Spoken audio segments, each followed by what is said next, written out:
सातारपासून 14 kilometre असणारी ऐतिहासिक वास्तू. खरं तर तुम्ही 12 मुखेची विहीर असं ऐकून आलात. I am right? बरोबर आहे.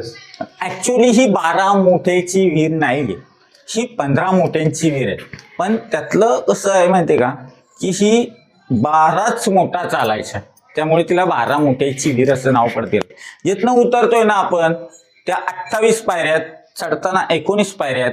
तर ही जी आहे पुण्याचं आणि या विहिरीचं नातं 25% आहे, जास्त नाही.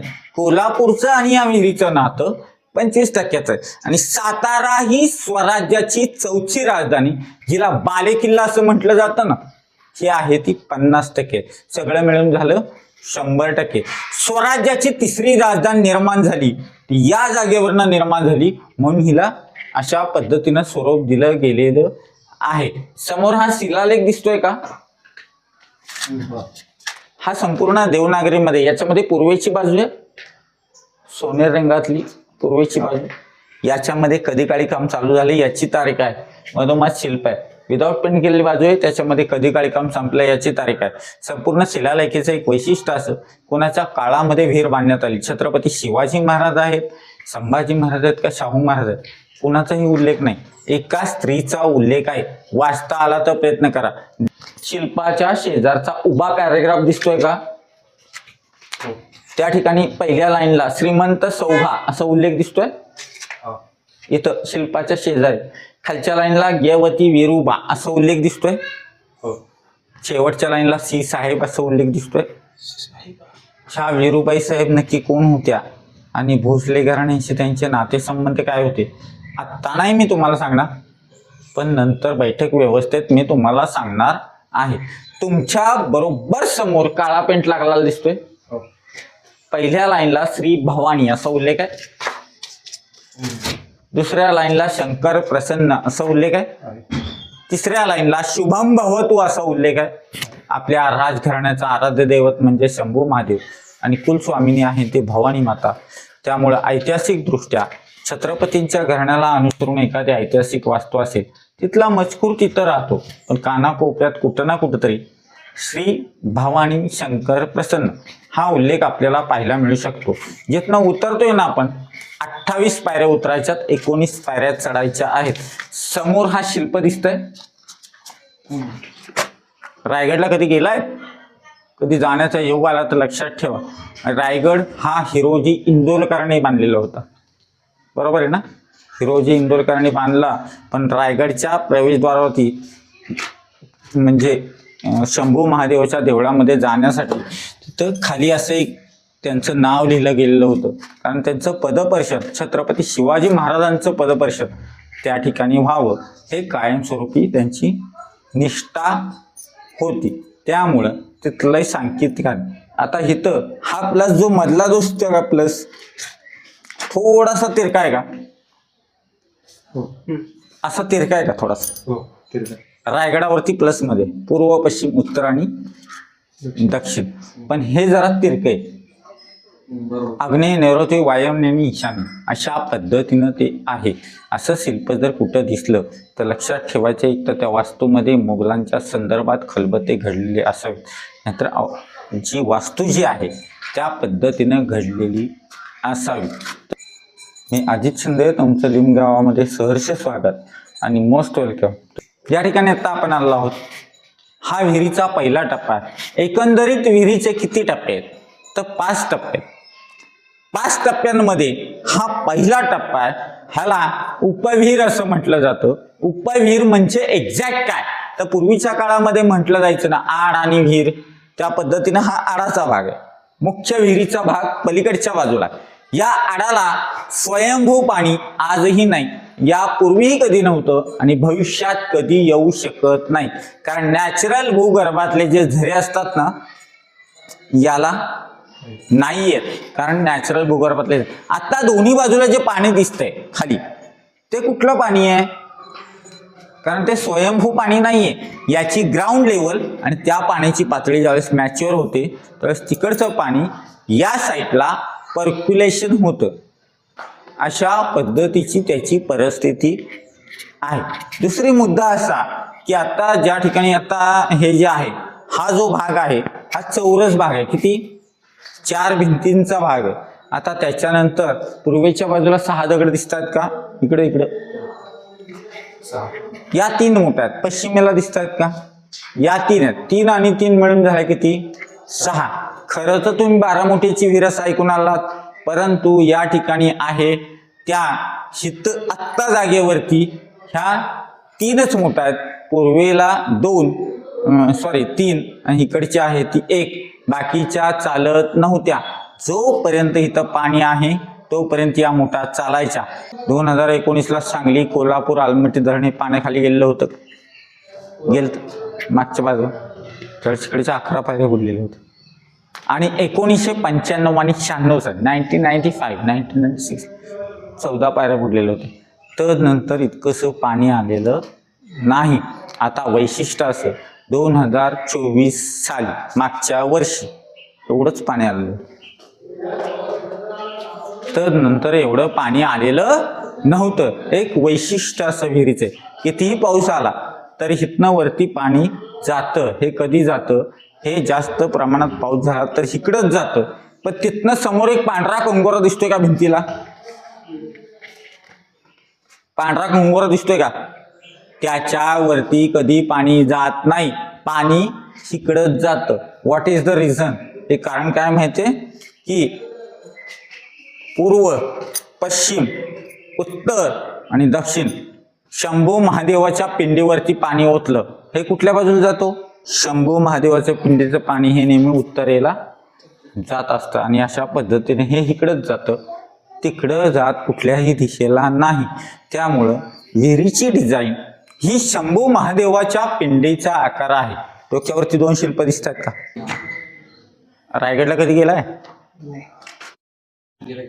रायगडच्या प्रवेशद्वारावरती अशा पद्धतीचं शिल्प आहे आणि पन्हाळगडावरती एक आहे आणि हेमाडपंथी देवळं असतात ना, याच्यावरती सुद्धा शिल्प पाहायला मिळतात. याला व्याल असं म्हटलं जातं. वाघाचं आणि सिंहाचं कॉम्बिनेशन, एकत्रितपणा. शरीर असतं ते सिंहाचं आणि चेहरा असतोय तो वाघाचा. शौर्य आणि समृद्धी याचं हे प्रतीक मानलं जातं. ते साहित्यात म्हणजे मराठी भाषेत मांडलं गेलेलं प्रतीक आहे. इथला माहिती सगळ्यांना लक्षात आली, त्याला पलीकडे जायचं. ही मुख्य विहीर आहे. याची डीप टॉप टू बॉटम म्हणजे वरपासून तळापर्यंत 110 फूट खोल आहे. 110 फूट खोल आहे. आता इथनं खाली आता 50 फूट पाणी, आता जे दिसतंय ना 50 फूट. तिकडच्या बाजूला मी मोठा सांगितलं होता, ह्या किती होत्या, इकडं 3, इकडं 3, इथल्या चालायच्या 2, इकडच्या 1, इकडच्या अशा पद्धतीने चालत होत्या. इकडच्या पूर्वेला 3 आहेत, पश्चिमेला 3 आहेत आणि दक्षिणेला समोर दिसत आहेत या 3 आहेत. 3 त्रिक 9, 9 आणि 6 मिळून झालाय किती, 15. पण त्यातल्या चालायच्या 3, 9, 3, 12. त्यामुळे तिला बारामतीची विहीर असणार. तिथनं खाली आता 50 फूट, 110 फुटापैकी 90 फूट बांधकाम, 90 फूट. त्याच्या खाली बांधकाम नाहीये. जर खालचं बांधकाम केलेलं असतं तर खालचे जे झरे आहेत ना, झरे पाण्याचे ब्लॉक झाले असते. त्यामुळं खालचं बांधकाम केलं गेलेलं नाही. तिथून ह्या अष्टकोनी विहीर आहे, म्हणजे 8 भिंती आहेत. त्यातल्या सगळ्या भिंतीला एक भुयारी मार्ग दिसतोय इथे कोपऱ्यात, दिसत. 7 फूट उंची, 4 फूट लांबी, 3 फूट रुंदी असं त्याचं स्वरूप आहे. आणि तिथून उतरण्यासाठी 18 पायऱ्यांचं स्वरूप विहिरीला आहे. अशा पद्धतीचं ते स्वरूप आहे. कितीही प्रेशर पाण्याचं आलं तरी सायन्स काय सांगतं माहितीये का, ह्या 2 कमानी आहेत ना, ह्या 2 कमानी दिसतात का, मधला गाभारा दिसतो, तिथून पाण्याची हवा असते काय, आणि ती हवा पाण्याला दाबते. ते पाणी नेहमी इकडे दाबलं जातं, इकडे दाबलं जात नाही. ची लांबी जास्त आहे, त्याची लांबी कमी, म्हणून इकडेच पाणी दाबलं जातं. म्हणून हे जे आहे हे सायंटिफिक कारण सांगतं. सायन्स काय सांगतं माहिती का, पाणी इकडेच दाबलं जातं, इकडे दाबलं जात नाही. आणि ऐतिहासिक कारण काय सांगतं, शंभू महादेवाच्या पिंडीचा आका. मोबाईलची टॉर्च लावा. चला या ठिकाणी आता आपण आलो आहोत. हा विहिरीचा तिसरा टप्पा. याला खलबतखाना असं म्हटलं जातं. खलबते आणि मसलते हे पूर्वीच्या काळामध्ये म्हटले गेलेले शब्द आहेत. सध्याच्या काळामध्ये काय म्हटलं जातं त्याला, तर मीटिंग हा स्वरूप त्याला मांडलं गेलेलं आहे. आता एक परिस्थिती अशी निर्माण होती, ही वास्तू कधी बांधली आणि कुणी बांधली, तर इसवी सन 1719ला विहीर बांधण्यात आलेली आहे आणि 24ला काम संपलेलं आहे. म्हणजे किती वर्ष, 5 वर्ष. हाच विचार आपण शकेमध्ये छत्रपती शिवाजी महाराजांच्या काळामध्ये जर केला तर शके 1641 ते 1646, शके आणि इसवी सन याच्यामध्ये 78 वर्ष आणि 4 महिने एवढा फरक असतो. दरम्यान छत्रपती संभाजी महाराज हे नाव ऐकून आहे का, आमचे राजे आहेत ते, यांच्या काळामध्ये ही वास्तू बांधली. तर त्यांचा काळ होता, पण त्यांचे पुत्राचा काळ म्हणजे शाहू महाराज, मी माहिती का, शाहू महाराज इतिहासातले थोरले शाहू, यांच्या काळात ही वास्तू बांधलेली. काळ कुणालाही गाजवता आलेला नाही आणि त्या शाहू महाराजांनी या ठिकाणी ही वास्तू बांधलेली. परंतु त्यांना जास्त काळ निभावता आलेलं नाही. ही निभावली कुणी, कारण संभाजी महाराजांना पकडले गेलं ना तळकोकणामध्ये, त्यामुळं इसुबाईंनी शाहू महाराजांना रायगडी बोलवणं केलं आणि ही वास्तू एका स्त्रीनं बांधली. त्या स्त्रीचं नाव आहे वीरूबाई साहेब. आत येताना तुम्हाला नाव वाचून दाखवायचं. एक्झॅक्ट वीरूबाई साहेब कोण होत्या. सातारपासून 14 किलोमीटर इकडं आला तसं 16 किलोमीटर तिकडं दहावडशी म्हणून गाव आहे. हे दहावडशी गाव कोणाचं आहे माहिती आहे, राणी लक्ष्मीबाई हे नाव ऐकून आहे, झाशीची राणी, त्यांचा जन्मगाव आहे. आणि त्या गावामध्ये ब्रह्मेंद्र स्वामींचा एक मठ आहे आणि त्या मठामध्ये वीरूबाई साहेब ह्या सेविका होत्या. आणि शाहू महाराज 9-10 वर्षाचे असताना त्या ठिकाणी त्यांचं दळणवळण असायचं दोघांचे. वीरूबाई साहेब अत्यंत हुशार, शाहू महाराज हे राजघराण्यातले, त्यामुळे दोघांच्या मध्ये मैत्री संबंध त्या ठिकाणी झाले आणि काही काळानंतर मैत्री संबंध निर्माण झाले. परंतु इसुबाईंनी शाहू महाराजांना ज्यावेळेस तिकडे बोलवून घेतलं, संभाजी महाराजांना पकडल्या नंतर, त्यावेळेस ही जबाबदारी स्वीकारणार कोण, ही वास्तू सांभाळणार कोण, तर विश्वासातली एकच व्यक्ती होती, तिचं नाव आहे वीरूबाई साहेब. ह्या वीरूबाई साहेबांना जर स्वराज्यात जर आणायचं असेल ना, तर मैत्री हे रूपांतर कधीच दिलं जात नाही, त्याचं नातं कधी दिलं जात नाही, त्यांना पद दिलं जातं. हे पद कोणतं होतं, तर त्यांना एक दासीचं पद दिलं. त्या दासीने संपूर्ण वास्तू बांधलेली आहे. त्या दासीने जरी संपूर्ण वास्तू बांधली तरी त्या काळामध्ये वेगळा प्रकार नंतर झालेला आहे. परंतु ह्या दासींच्या पाठीमागे अनेक कॉम्प्लिकेटेड प्रश्न निर्माण झालेले होते. हे कोणते होते, समजा गनिमांची नजर या वास्तूवरती पडलीच, आपण प्रत्युत्तर करू शकतोय का, नाही ना करू शकत. म्हणून यांना राजनीती माहिती होती, रणनीती माहिती नव्हती. पण इथं त्यांनी काय केलं की त्या काळामध्ये अखंड हिंदुस्थानातून 3,500 प्रकारची आंब्याची झाडं एकवटली आणि जवळपास 400 एकर परिसरामध्ये त्याची लागवड निर्माण केली आणि या पाण्याचा वापर त्यासाठी केला गेलेला होता आणि गनिमांपासून ही विहीर उंची ठेवली. इथपर्यंत लक्षात आलं. चला आता आपण विहिरीच्या 4थ्या पॉइंटला, हे जे दिसतो ना खड्डा, त्याला थारोळ असं म्हटलं जातं. तसं ही पाण्याचं थारोळ आहे, पाण्याचं थारोळ. ही होलं दिसत आहेत का, ही न कळत क्रॉस असतात, असे क्रॉस असतात. याच्यामध्ये 4.5 ते 5 फूट उंची 2 लाकडी खांबा असतात. मध्ये एक व्हील असतं 2.25 ते 2.5 फूट रुंदीचं आणि शंकू आकाराची कातड्याची पिशवी, लेदरची बॅग, एका वेळेला 150 ते 200 लिटर त्याच्यामध्ये पाणी बसू शकेल एवढी त्याची कॅपॅसिटी असते. त्याला पखाल म्हटलं जातं. त्या पखालीला वरच्या बाजूला दोऱ्या बांधलेल्या असतात ना, तिला नाडा म्हटलं जातं. त्या नाडा आणि पखालवरून व्हीलवरून खाली सोडलेलं असतं. तिसरी दोरी आहे सौंदोर, ती मधून सोडले. हे पुन्हा दिसतात. याच्यामध्ये आडवा एक कणा असतो, म्हणजे रॉड असतो, त्याला कणा असं म्हटलं जातं. त्याच्यावरून ती व्हील वरून खाली सोडली. रात्रकिडा ओरडताना ऐकला आहे, किर किर किर असा आवाज येतो ना, क्रिकेटर त्या पद्धतीनं याचं अपडाऊन करण्यासाठी त्या पद्धतीनं आवाज यायला जायचा. बास्केट खाली अपडाऊन होण्यासाठी यावेळेस इथं बैल उभे राहायचे. हा उताराचा भाग दिसतोय का, विमान उतरतो ना विमान, तसा हा उताराचा भाग आहे. याला धावपट्टी असं म्हटलं जातं. बैल इथं उभी राहिली की याच्या वांड्याला ते संपूर्ण गुंफलेलं असायचं. बैल अशी पुढं चालायला लागली की रोलिंग होत होत ही पखाल वरती यायची. तिसरी दोरी आहे ना, सौंदोर, मी सांगितलं तिसरी दोरी एक बांधलेली असते. तिसऱ्या दोरीवरती माणूस बसायचा आणि माणूस बसल्यानंतर किंवा उभं राहायचा आणि ती पखाल याच्यामध्ये ओतली जात होती. ह्या खुणा दिसत आहेत का, तिकडे खुणा दिसतात.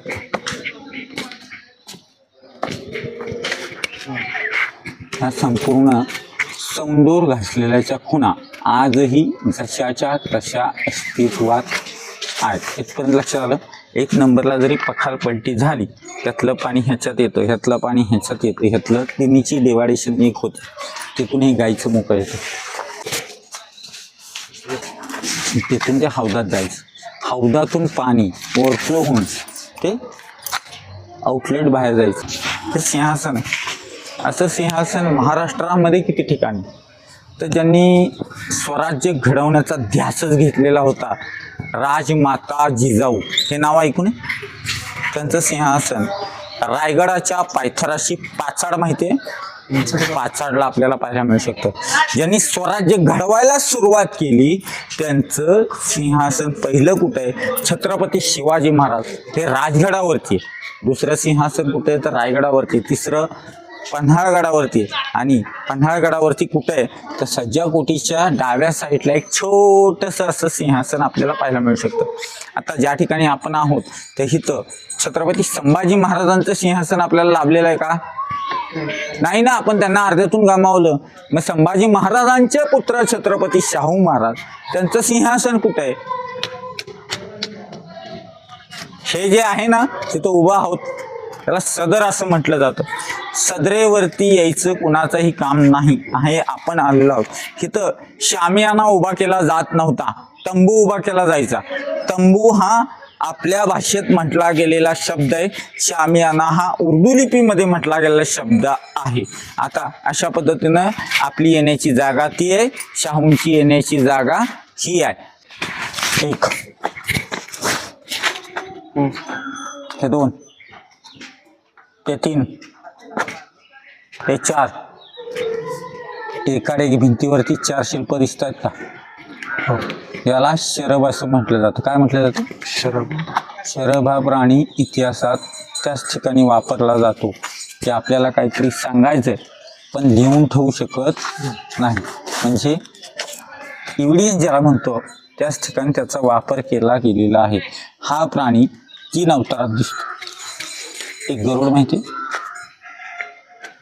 एक नरसिंह, एक व्याघ्र. 2 पावलं मागं जातो, 4 पावलांची झेप घ्यायची त्याची तयारी असते. हा व्याघ्र अवतारात आहे का, आहे का बघा इथं. त्याच्या पायाखाली काय सांगा मला सांगा, आपल्या मराठ्यांच्या स्वाऱ्या कशावरती होत होत्या, मुघलांचं बेसिक साधन काय होतं, त्याच्या पायाखाली हत्ती आहे का, पहिल्यांदा पकडले का, इकडे बघायचं. दुसऱ्यांदा त्याच्या माना दाबल्यात का, दाबल्यात. तिसऱ्यांदा हातात उचलून घेतलंय का, आणि चौथ्यांदा तिथं खाऊन टाकलंय का. चेक निमेट अशा पद्धतीने शाहूंनी, पेशव्यांनी, धनाजी, संताजींनी, तारणांनी येऊन मुघलांवरती मात केला याचे संपूर्ण प्रतीक शिलालेखामध्ये न लिहित होता शिल्पामध्ये जतन करून ठेवले आहे. त्यामुळं छत्रपतींचं नाव तिथं लिहिलं गेलेलं नाही. जर लिहिलं गेलेलं असतं मुघलांची नजर या वास्तूवरती पडलेली असते. त्यामुळे त्यांचं वीरूबाई साहेबांचंच नाव लिहिलं गेलं आहे. अजित शिंदे तुमच्या सर्वांचा निरोप घेतो. जय हिंद, जय महाराष्ट्र आणि जय शिवराय, जय शिवशंभो.